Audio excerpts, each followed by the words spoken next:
এত খাবার কোথা থেকে পাইলা? বিবি চোখের পানি ছাড়ে দিয়া বলে, স্বামী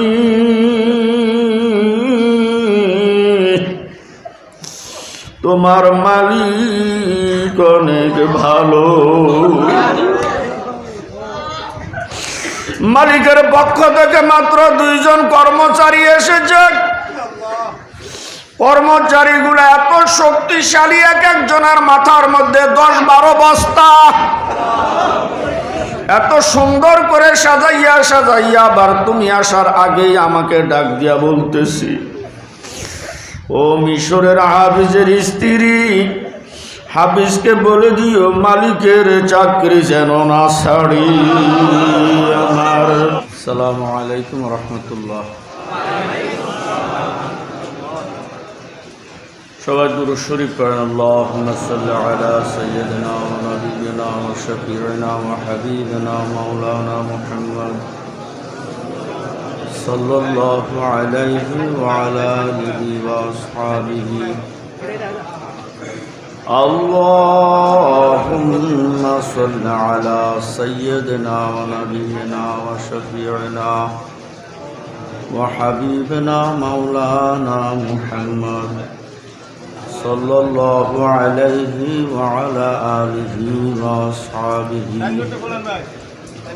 আল্লাহুম্মা সাল্লি আলা সাইয়্যিদিনা ওয়া নাবিয়্যিনা ওয়া শাফিঈনা ওয়া হাবিবিনা মাওলানা মুহাম্মদ সাল্লাল্লাহু আলাইহি ওয়া আলা আলিহি ওয়া আসহাবিহি। أعوذ بالله من الشيطان الرجيم. بسم الله الرحمن الرحيم. يا أيها الذين آمنوا اذكروا الله ذكرا كثيرا وسبحوه بكرة وأصيلا. صدق الله مولانا العظيم وصدق رسوله النبي الكريم ونحن على ذلك من الشاهدين والشاكرين. ربنا تقبل منا إنك أنت السميع العليم. আল্লাহ, আমার পূর্বে যিনি আলোচনা করছেন আমরা সবাই হুজুরকে চিনি, আমাদের মুরব্বী। ইনারা যখন বয়ান করেন তখন আমরা ছাত্র। আল্লাহ পাক হযরতের হায়াতের মধ্যে বরকত দান করুন। আমিন। আর একটু পরে যিনি আসতেছেন, তিনার প্রশংসার আমার প্রয়োজন নাই। আমি এতটুকু মনে করি বাংলাদেশের জন্য একটা খাস রহমত। সৈয়দ ফয়জুল করিম দামাত বরকাতুহুমকে আল্লাহ পাক এত সুন্দর মেধা তালিকা আল্লাহ দান করেছেন, এটা আল্লাহর খাস রহমত। যখন যে অবস্থার মধ্যে কোরআন হাদিস ইজমা কিয়াস অনুযায়ী উত্তর এবং দলিল দেওয়ার প্রয়োজন, আল্লাহ পাক হযরতের জেহান ওই দিকেই খুলিয়ে দেয়। অতি অল্প সময়ের মধ্যে আমরা হুজুরকে পাইছি। ভাইরা, মিশরের মধ্যে একজন সন্ত্রাস ছিলেন, নাম ছিল হাফিজ। কি নাম? হাফিজ। আমার লগে একটু কথা কইেন। হাফিজ, ওর নাম হাফিজ, ও কিন্তু কোরআনের হাফেজ না। এ ধরনের নাম সমাজে আছে না? নাম আছে, কামের বেলায় নাই। ও এমন কোনো কাজ, অন্যায় কাজ করতে বাকি রাখে নাই যে তার মাপ পাওয়ার কোনো আশা আছে। সেই যুগে মিশরের মহিলারা, যুবতী মেয়েরা হাফিজ রাস্তায় বের হয়েছে এই কথা শুনলে কেউ ভয়ে বের হতো না।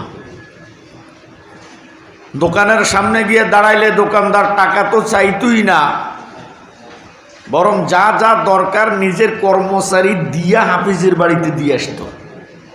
এত ভয়ঙ্কর। মাছ গোশত তরু তরকারির জন্য সব তার উন্মুক্ত, এটা তার সন্ত্রাসী কায়দা। বাকি আল্লাহ পাকের মেহেরবানি, তার ঘরে যে স্ত্রীটা ছিল এটা নেককার আল্লাহওয়ালা আবেদা সলেহা। প্রায় সময় তাহাজ্জুদের নামাজে সিজদায় পড়ে কাঁদতেন আর বলতেন, আল্লাহ আর কত হারাম খাওয়াইবা। ইবাদত কবুল হবার প্রথম শর্ত হলো হালাল গিজা। আমার স্বামী আমার জানা মতো যতগুলো উপার্জন করতেছে সব হারাম। আপনি তো ইচ্ছা করলে আমার স্বামীকে সহজ পথ দেখাইতে পারেন। হাদিসের মধ্যে আসছে, স্ত্রী যদি মনের থেকে চোখের পানি ফেলে স্বামীর জন্য কান্দে, আল্লাহ পাকে দোয়া কবুল করে। স্ত্রী সেরকম হতে হবে। এই বিষয়ে অনেক কথা, সহজ কথা হলো স্ত্রীর দোয়া আল্লাহ পাক কবুল করে আলিস। আজ বাজার থেকে অনেক গোশত, মাছ, তরু তরকারি, শাক সবজি, বাচ্চাদের খাবার দাবার, পাইক পেয়াদা চাকর দিয়া ঘর ভর্তি। স্ত্রীকে বললেন এগুলা পাক করো, আমি গোসল করে এসে খাবো, অথবা আমার কাজ আছে। কাজ মানে অন্যটা আর কি, তোমরা খাও। দুইটা ছোট বাচ্চা আছে, ছেলে মেয়ে, এরা খাইলো, স্ত্রীও খাইলো। হাফিজ কাজ সেরে খাইতে আসছে, বাটি দিয়া একটা খানা একটা একটা করে ঢেকে রাখছে। গোশত ঢাকনা, মাছ ঢাকা, ডাউল ঢাকা, ভাত ঢেকে রাখছে, কারণ তার খানার টাইম বেশি হয়ে গেছে।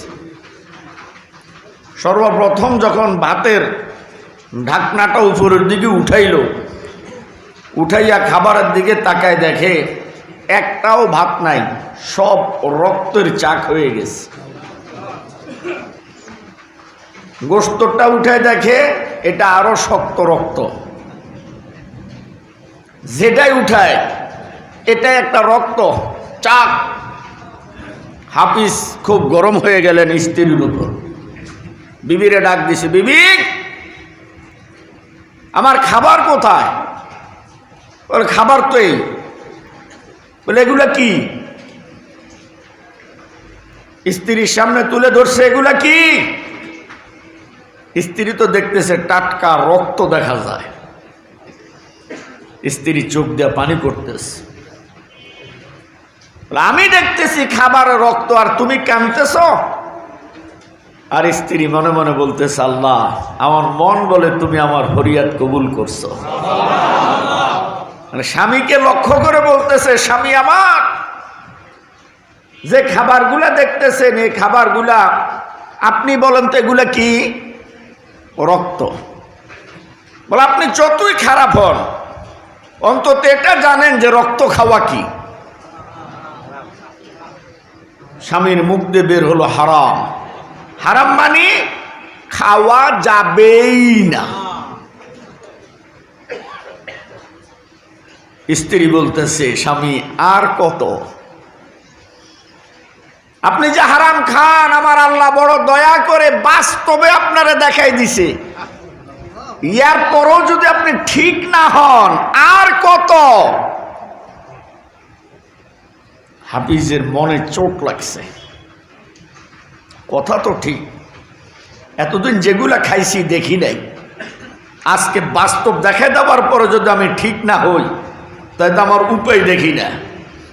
খাবার রেখে আস্তে করে বিবির কাছে গিয়ে বলতেছে, বিবি আমারও তো মনে চায় ভালো হইতে, কিন্তু আমার এই নফস বড় হারামি, আমাকে ভালো হতে দেয় না।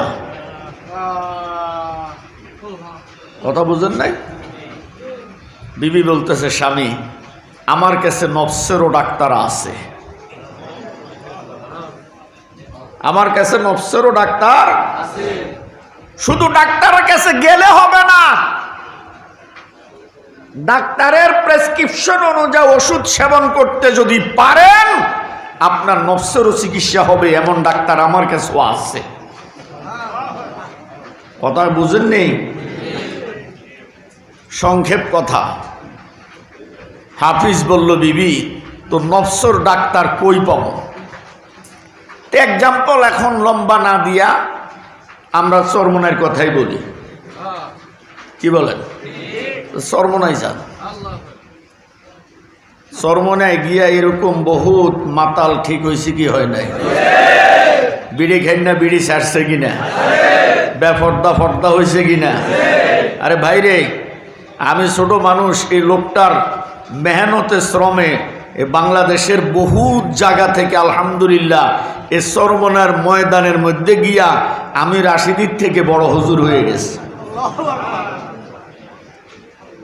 ডেমরা সিলেট বিভাগে আলহামদুলিল্লাহ বহুত কাজ করছি। তখন মরহুম শেখ রহমতুল্লাহ আলাই ছিলেন। বহুত মদখোর, বহুত জিনাখোর, বহুত সন্ত্রাস। এই জমিনের মধ্যে আল্লাহ, এই জমিনের মধ্যে কি তাসির, কি পয়দা করে দিছে আল্লাহ ভালো জানে। এই জমিনটার মধ্যে গেলেই যেমন পরিবর্তনের একটা ভাব শুরু হয়ে যায়, এটাই জমিনে না গেলে বোঝা যায় না। হযরত পীর সাহেব হুজুরের কাছে গেলেন। হুজুর বলল, বাবা তুমি আমার বাড়িতে আমার এখানে আসছো। হুজুর ওকে দেখে সাময়িক ভয় পাইছি, যে সর্বনাশ, মিশরের শ্রেষ্ঠ সন্ত্রাস হাফিজ আমার এখানে নিচে বসা চুল একটু উপরের দিকে উঠে আসছে ভয়ে।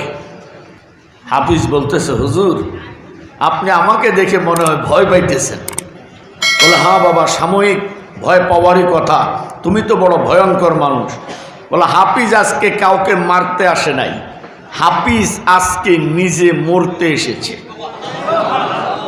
কথাটার মধ্যে মাইর আসেনি? হাফিজ আজকে কাউকে মারতে আসে নাই, হাফিজ নিজে মরতে এসেছে। হুজুর মুস্কি হাসি দিয়া বলে, বলো কি হাফিজ? বলে, জি হুজুর, পারি নাই নফস শয়তানের কারণে। আপনি আমাকে দাওয়া দেন, ওষুধ দেন, আমি যেন সব কিছু ছেড়ে আপনাদের মতো হয়ে যেতে পারি। হুজুর বলল, 4টা সবক। আমার মুজাহিদ ভাইরা খেয়াল করে শুনেন, কয়টা? 4টা সবক আদায় করতে পারবা? বলে, হুজুর জীবনে কি পারি নাই? মানুষ খুন করতে পারছি, জিনা করতে পারছি, অবৈধ কাজ করতে পারছি, সন্ত্রাসী করতে পারছি, মনে যা চাইছে তা করতে পারছি, আর আপনার 4টা কাজ পারবো না, এটা তো আমার মন বলে ঠিক না।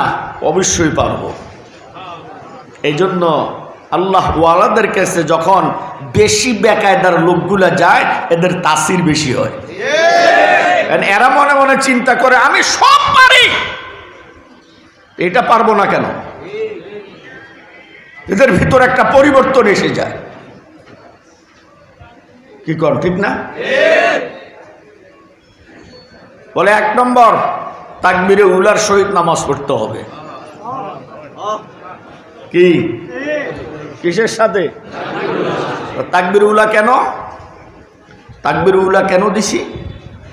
বলে, তাকবীর উলা এই জন্য দিছি তোমাকে, যে তুমি তো নতুন মুসল্লি, কিছু ছুটে গেলে গা কি বিপদে তুমি পড়ো, জীবনে তুমি নামাজ কালাম পড়ো নাই ঠিক মতো, এই জন্য তোমার প্রথম সবক তাকবীর উলা, যাহাতে না ছুটে কিছু। পারবা না হাফিজ? হুজুর কি কর, সব পারছি, তাকবীর উলার সাথে নামাজ পড়তে পারবো না, সূরা কেরাত না জানলে না জানি, হুজুরের পিছে আল্লাহু আকবার তো বলতে পারবো। হুজুর বলল, এই নিয়তে পড়বা, ফজরের যখন আজান শুনবা মসজিদের দিকে দৌড়াইবা, আর মনে মনে নিয়ত করবা আমার আল্লাহ আমারে ডাকতেছে, মনে হয় এটাই শেষ ডাক, আর ডাকবে না। জোহরের সময় যখন দৌড়া, মনে মনে খেয়াল করবা আমার মালিক আমাকে মনে হয় শেষবারের মতো ডাক দিছে, আর মনে হয় ডাকবে না। এইভাবে 5 ওয়াক্ত তাকবীর উলার সাথে নামাজ আদায় করবা। পারবা? জি হুজুর পারবো। নম্বর 2, হামেশা আল্লাহ পাকের জিকির করবা। হামেশা হামেশা কি করবা? আল্লাহ পাকের জিকির যেটা তুমি পারো, যেই নাম তোমার কাছে ভালো লাগে এটা লইয়াই তুমি জপতে থাকো। পারবানি? হুজুর পারবো। আপনি আমারে শিখাই দিবেন কি বলে ডাকবো। নম্বর 3, বেশি বেশি ইস্তেগফার করবা।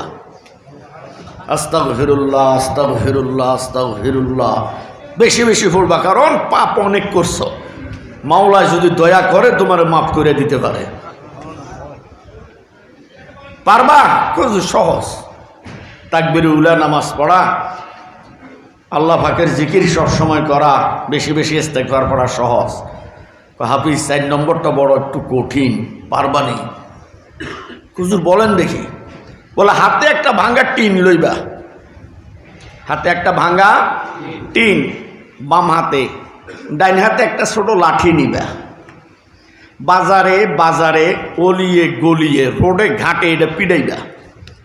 তো ফিডানি আগের যুগে এইভাবে খবর দিত। এই ফিডানি দিলে মানুষ একত্রিত হলে তুমি তখন তোমার কথা বলবা, আমি হাফিজ, বড় সন্ত্রাস, আমি গুন্ডা, আমি এই আমি সেই, আপনারা আমার জন্য দোয়া করেন আমি যেন ভালো হয়ে যাই। মানে নফসকে কোরবান দাও, নফসরে কি দাও? কোরবান দাও। আর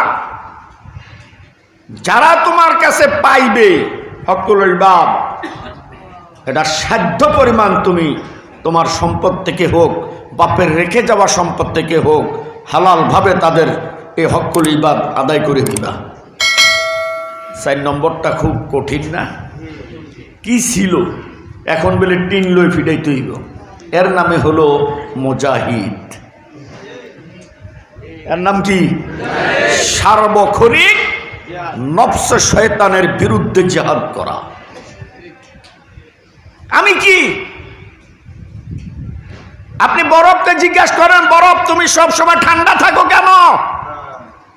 বরফ বলবে আমার জন্মসূত্র পানি, আমার মৃত্যু পানি, এই জন্য আমি সবসময় কি থাকি। তো তুমি কি? তোমার জন্মসূত্র মাটি, তুমি হয়ে যাবে মাটি। তোমার এত অহংকার কেন? কোরবান করে দাও। হাফিজ কে হুজুর পারবো। পারবা? পারবো। তাকবীরে উলায় নামাজ পড়ে, খুব গভীর মন, জিকির চলছে। আজকাল তো জিকিরের কথা শুনবে মসজিদের মধ্যেও শয়তানের চুলকানি ধরে যায়। কিছু কিছু আছে মসজিদে কয় আমগো এটা আমগো জিকির না, জিকির বেলে এটা হ্যাগো না। তো জিকির কার? চরমনা আলাগো জিকির। আরে আহাম্মক কোন জায়গার জিকির? যদি চরমনা আলাগো হয় তো আল্লাহ তো চরমনা আলাগো। আমি যে আয়াত পড়ছি আল্লাহ তো এই কথাই কইছি, ইয়া আইয়ুহাল্লাযীনা আমানুযকুরুল্লাহ, ইমানদারকে জিকির করতে কইছে। বুঝা যায় চরমনা আলারা ইমানদার, তুই বেঈমান।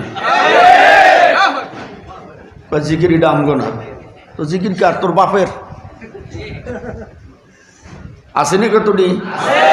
যারা এসব কথা বলে আমি কসম দিব না, আমি বলতে পারবো এরা আসলে জিকির করেই না, জিকিরই পছন্দ করে না। কি কোন কথা ঠিক না? জিকির করে, ইস্তেগফার করে, মাশাআল্লাহ। এরপরে এবার হাতে টিন লইছে, কোরবান করে দিতে আসে। अगर कुछ मर्तबा चाहो तो अपनी हस्ती को मिठा दो। হাফিজের হাতে ভাঙা টিনের বাড়ি মানুষের কাছে আশ্চর্য। মানুষ একত্রিত হয়ে বললে আমাকে আপনারা চিনেন, আমি সেই হাফিজার নাই, আমি তওবা করতেছি, আপনারা আমার জন্য দোয়া করেন আমি যেন ভালো হয়ে যাই। হ্যাঁ, যা অন্যায় করছি আল্লাহ যেন আমাকে মাফ করে দেয়, সবাই আমার জন্য দোয়া করবেন। আর যদি আপনারা কেউ আমার কাছে পাওনা পেয়ে থাকেন আমার সাথে যোগাযোগ করেন, আমি সাধ্য পরিমাণ আপনাদের পাওনা মিটাই দেব। মালিক ঢোলে বাড়ি দেয়, মালিক তার দিকে চায়, আরে হাফিজ কি আসিলি, কি হয়ে গেলি? হ্যাঁ, এবার মানুষের দেনা দিতে দিতে নিজের বাড়ির মধ্যে চুলায় আর আগুন জ্বলে না, বন্ধ হয়ে গেছে। যে বাড়ির মধ্যে খানার অভাব ছিল না, চোখ দিয়া তাকাইলে খানা চলে আসতো, সে বাড়িটা আজকে 3 দিন পর্যন্ত কি চুলায় আগুন জ্বলে না। ছোট্ট ছোট্ট 2টা বাচ্চা উঠানের মধ্যে গড়ায় গড়ায় খিদার যন্ত্রণায় কাঁদে। হাফিজের স্ত্রী মা তো আস্তে করে সে স্বামীর পাশে বসে বলতেছে, স্বামী আমি বলবো না যে আপনি আবার আপনার পথে ফিরে যান। মানুষ কত কাজ করে, সামান্য কিছু ডাইল ভাতের ব্যবস্থা করেন। আমি তো মা, বাচ্চাগুলা খিদার যন্ত্রণা এইভাবে ছটপট করতেছে, আমি তো সহ্য করতে পারছি না। এজন্য আপনি যে কোনো একটা কাজ যদি করতেন, একটু আলুর ভর্তা ডাইল ভাতের ব্যবস্থা হলেই যথেষ্ট, বাচ্চাগুলোর মুখে দিতাম। হাফিজ বিবির দিকে তাকাইয়া চোখের পানি ছেড়ে দিয়ে হঠাৎ করে হাফিজের জবান দিয়ে একটা কথা আসছে, বিবি তুমি হয়তো জানো না, আমি কিন্তু এক মালিকের চাকরি করি। আমি এক মালিকের চাকরি করি। বিবি মনে করছে হয়তো কোনো ইন্ডাস্ট্রিজে বা কোনো দোকানে বা কোথাও চাকরি করে। আমার মালিক অনেক ভালো, আমার মালিক বেতন দিবে আমাকে, কাজে খুশি হলে মালিক বোনাসও দিবে। ধৈর্য ধরো, আমার বিশ্বাস আমার মালিক আমার উপর জুলুম করবে না। বিবি তো মনে করছে কোনো দোকানপাটে চাকরি করে, হয়তো আমি জানি না। এইদিকে স্বামী আর স্ত্রী কথা চলতেছে, আসরের আজান শুরু হয়ে গেছে। আল্লাহু আকবার, আল্লাহু আকবার। বিবির কথা পরে মালিকের ডাক এসে গেছে, দৌড়াইছে। অজু কালাম অজুদাস করে নামাজ পড়ে 3 তাসবিহ পড়ে মসজিদের ইমাম মুনাজাত দিয়ে সবাই চলে যাচ্ছে। হাফিজ তো আর মসজিদের কোণা থেকে বের হয় না। আমি স্ত্রীকে নামাজ পড়ে গিয়ে কি জবাব দেব? যদি স্ত্রী জিজ্ঞাসা করে তুমি কোন মালিকের চাকরি করো, তখন আমি কি জবাব দেবো, আমি কি করবো? চোখের পানিগুলা সাইরা সাইরা এখন মসজিদের কোণা ভিজাইতে আছি। ও আসমান জমিনের মালিক,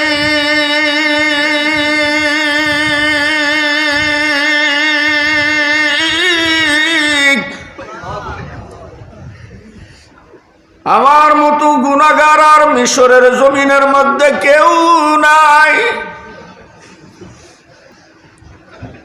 বিবি তো মনে করছে আমি দুনিয়ার কোনো দোকানদারের চাকরি করি, কোন ইন্ডাস্ট্রিজওয়ালা মালিকের চাকরি করি। বিবি তো এ আশা হয়তো কারো বাড়ির থেকে হাওলাত বরাতের উদ্দেশ্যে দৌড়াইতেছে। বাচ্চাগুলা না খাইয়া উঠানের মধ্যে গড়াগড়ি করতেছে। আমি তাদের অভিভাবক, আমি সইতে পারি না। মুয়াজ্জিম সাহেব বলতেছে, ভাই মসজিদ থেকে বের হয়ে যান, এখন মসজিদে তালা মেরে দিব। মিশরের হাফিজ আস্তে করে মসজিদ থেকে বের হয়ে চোখের পানিগুলো ছেড়ে ছেড়ে নিচের দিকে ফালায়, জমিনের মধ্যে পানি পড়ে। আর খালি মনে মনে জল্পনা, আমি বাড়িতে গিয়া বিবিরে কি জবাব দিব। হঠাৎ করে মিশরের হাফিজ তার বাড়ির দিকে নজর চলে গেল। নজর দিয়া দেখে তার পাকের ঘরের চুলা থেকে আগুনের ধোঁয়া দেখা যায়।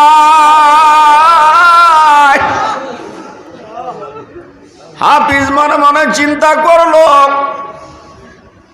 বিবি মনে হয় কারো বাড়ির থেকে কিছু হাওলাত এনেছে, মা তো সন্তানের জন্য সহ্য করতে পারে নাই। হাফিজ একটা দৌড় দিয়া বাড়ির গেটের সামনে দাঁড়াইয়াছে, হতভম্ব হয়ে দাঁড়াইয়া রইছে। দাঁড়াইয়া দেখতেছে উঠান ভর্তি চাউলের বস্তা, তরু তরকারি, শাক সবজি, ভেজিটেবল, এমনকি বাচ্চাদেরও খাবার কোনো অভাব নাই। বাচ্চাগুলা খাবারের বস্তার উপরে খেলকুদ করতেছে, লাফালাফি করতেছে, আনন্দ ফুর্তি করতেছে। হাফিজে মিশর আস্তে করিয়া খাবারের উপর দিয়া গিয়া চুলার পারে বিবির সাথে বসছে। বিবির সাথে বসতে যাই সঙ্গে সঙ্গে বিবির কানে কানে বলতেছে, বিবি গো, এত খাবার কোথা থেকে পাইলা? বিবি চোখের পানি ছাড়ে দিয়া বলে, স্বামী,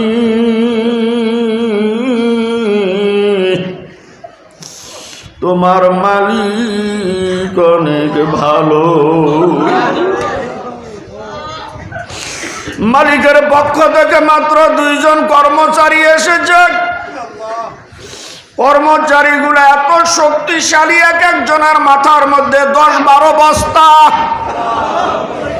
এত সুন্দর করে সাজাইয়া সাজাইয়া। আবার তুমি আসার আগেই আমাকে ডাক দিয়া বলতেছি, ও মিশরের হাফিজের স্ত্রী, হাফিজকে বলে দিও মালিকের চাকরি যেন না ছাড়ি। আমার দয়ার মাওলা রে,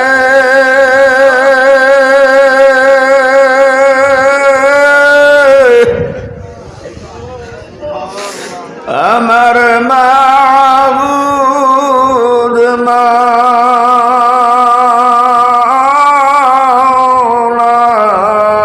রে,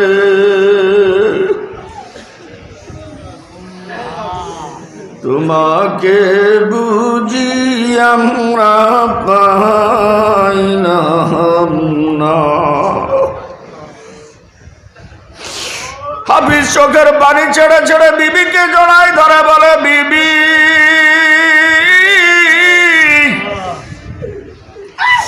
আরো আগে কেন মালিকরা চিনলাম না? আরো আগে কেন মালিকের কাছে গেলাম না?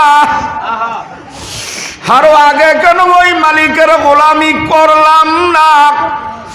আরো আগে কেন ওই মালিকের দাসত্ব করলাম না? আরো আগে কেন ওই মালিকের ডাকলাম না? যে মালিকের একবার ডাক দিলে 70 বার জবাব এসে যায়। যেই মালিকের মেহনত শ্রম বিনা কষ্টে এত সুন্দর খাবারগুলা ফেরেশতার মাধ্যমে এসে যায়। ও বিবি, আরো আগে কেন মালিকের পরিচয় দিল না? আরো আগে কেন আমার মালিকের বাড়িতে ঢুকাইলা না? ও আমার ভাইয়েরা, পর্দার মা বোনেরা, মালিক রে চিনো, এই মালিক ছাড়া কিন্তু বাবা উপায় থাকবে না।